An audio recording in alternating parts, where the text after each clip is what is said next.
Friends ఇలా entrance అనేది ఇలా ఉంటుంది ఫ్రెండ్స్. మనకి ఇలా ఎంట్రన్స్ ఇలా కనబడుతూ ఉంటుంది. మనకి ఎలాగానే మనకి రైట్ సైడే మనకి ఇలా చెరువుల్లో ఉంటాయి రకరకాల పక్షులు దేశాల నుంచి వస్తూ ఉంటాయి. ఇక్కడ దానికి సంబంధించిన ఒక బోర్డు ఉంటుంది. అంటే ఆ బోర్డు అంటే ఆ పక్షి అనేది దేనికి సంబంధించిన దాని బోర్డు ఉంటాయి. అలాగే ఇక్కడ చూస్తాం కదా రకరకాల పక్షులు చూడండి ఎలా ఉన్నాయో. ఇలా చూస్తాం కదా, ఇది చూస్తే మనకి ఇంకొక పక్షి దానికి సంబంధించిన నేమ్ బోర్డు ఇది. ఆ నేమ్ బోర్డులో ఆ పక్షి ఫుల్ డీటెయిల్స్ అన్నీ ఉంటాయి. చూస్తున్నాం కదా ఇలా ఎన్ని ఇలా పక్షులు ఇలా ఉన్నాయో చూడండి. ఇవన్నీ వలస పక్షులు, మన దేశం సంబంధించిన పక్షులు కాదు. 27 దేశాల నుంచి వస్తున్న పక్షులు అన్నీ ఇక్కడికి వలస వచ్చి ఉంటాయి ఇలాగా.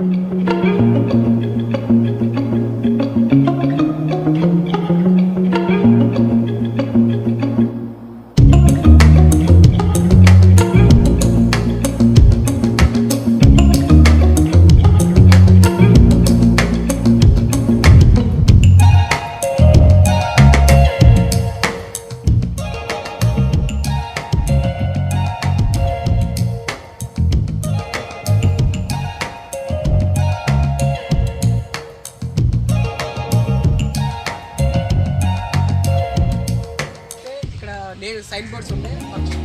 ఒక నేమ్స్ ఏంటి, దాని సైజ్ ఎంత, దాని ఫుడ్ ఏంటి, దాని నెక్స్ట్ సీజన్ ఏంటి, ఎక్స్ ఎన్ని పెడతాయి దానికి సంబంధించి మొత్తం అన్నీ ఉంటాయి డీటెయిల్స్. కానీ ఇది వచ్చి మనకి నీటి గోల్డ్ కోడి అంట. చూడండి ఎలా ఉంది మొత్తం అన్నీ ఉంటుంది. అలాగే మొత్తం అన్నీ ఉంటాయి, చాలా ఉన్నాయి. ఇక్కడ రకరకాల బోర్డ్స్ కూడా ఉన్నాయి. అవి కూడా మీకు చూపిస్తానండి. స్టోక్ అని చెప్తాను చూడండి. దానికి సంబంధించిన నేమ్ బోర్డ్ డీటెయిల్స్ మొత్తం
ఉప్పలపాడు గురించి కొన్ని 2 ముక్కలు చెప్తారా?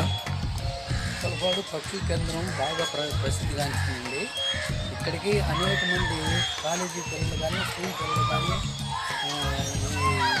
వీళ్ళంతా వచ్చి పర్యాటక శాఖ అనేక మంది బస్సులు వేసుకొని కార్లు వేసుకొని బైక్లు వేసుకొని అనేక మంది వస్తూ ఉంటారు. ఇంకా దీని గురించి ఇంకా బాగా డెవలప్ చేయాలని ఈ ప్రభుత్వం వారు ఇంకా ప్రోత్సాహం చేస్తే ఇంకా దీని ప్లేస్ని ఇంకా అడ్జస్ట్మెంట్ చేసి ఇంకా బాగా ఒక 5 ఎకరాల పొలం కొని చెరువుని ఇంకా పెద్దది చేసి అనేక దెబ్బలేసి పక్షి కేంద్రం సైట్లు ప్రస్తుతం ఉన్న చాలుతుంది కాబట్టి ఇంకా పెంచాలని ప్రభుత్వం వారిని కోరుతున్నాం, ఫారెస్ట్ వాళ్ళని కోరుతున్నాం. కాబట్టి వాళ్ళు కూడా ప్లాన్లో అడ్జస్ట్మెంట్ పెట్టారు. మరి అది ఎప్పుడు జరిగిద్దో మాకైతే తెలీదు. ఇంకా అనేక మంది ఇతర దేశాల నుంచి ఇప్పుడు 27 దేశాల నుంచి 27 జాతుల పక్షులు వస్తూ ఉంటాయి. ఈ 27 జాతుల పక్షులు జూన్ మాసం నుంచి జనవరి మాసం నుంచి జూన్ వరకు ఈ పెయింటెడ్ స్ట్రాక్ అని ఓపెన్ బిల్స్ అని ఈ అనేక రకాల జాతుల పక్షులు వస్తూ ఉంటాయి.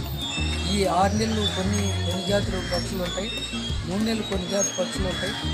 మరి 3 నెలల్లో ఒక్కొక్కటి 3 గుడ్లు పెడితే, ఒక్కొక్కటి 5 గుడ్లు పెడితే, ఒక్కొక్కటి 7 గుడ్లు పెడితే తీసుకొని ఆ పిల్లల్ని ఇక్కడ సముద్రంకి వెళ్ళి ఆ వాటర్ తెచ్చుకొని అక్కడ నుంచి ఆహారం తీసుకొచ్చి పిల్లలకి పెట్టుకొని ఆ వాటర్ని పిల్లలకి డ్రాప్స్ వేసుకుంటూ అట్లా ఆ విధంగా డెవలప్ అవుతూ ఉంటాయి. అవి పెద్దవి అవి ఎగిరి ఎగిరి పైకి పోయే టయానికి అప్పుడు దాకా పెంచి ఆ తల్లి సంరక్షణ చేసి మళ్ళీ వాళ్ళ దేశం అవి తిరిగి వెళ్తూ ఉంటాయండి. ఈ విధంగా పక్షులు బాగా విపరీతంగా వస్తూ ఉంటాయి. అయినా ఈ ప్లేస్ చాలుతలేదని ప్రభుత్వాన్ని మేము కోరుతున్నాం. ఈ ఉప్పలపాడు ఇంకా డెవలప్ కావాలని, ఇంకా ఈ పార్కుని పెంచాలని మేమందరం కూడా ఆశిస్తున్నాం. మరి ప్రభుత్వం వారు అండతోటి ఈ పక్షుల కేంద్రం అభివృద్ధి అయితేనే మేము ఉప్పలపాడు తరఫున ఆశిస్తున్నాం.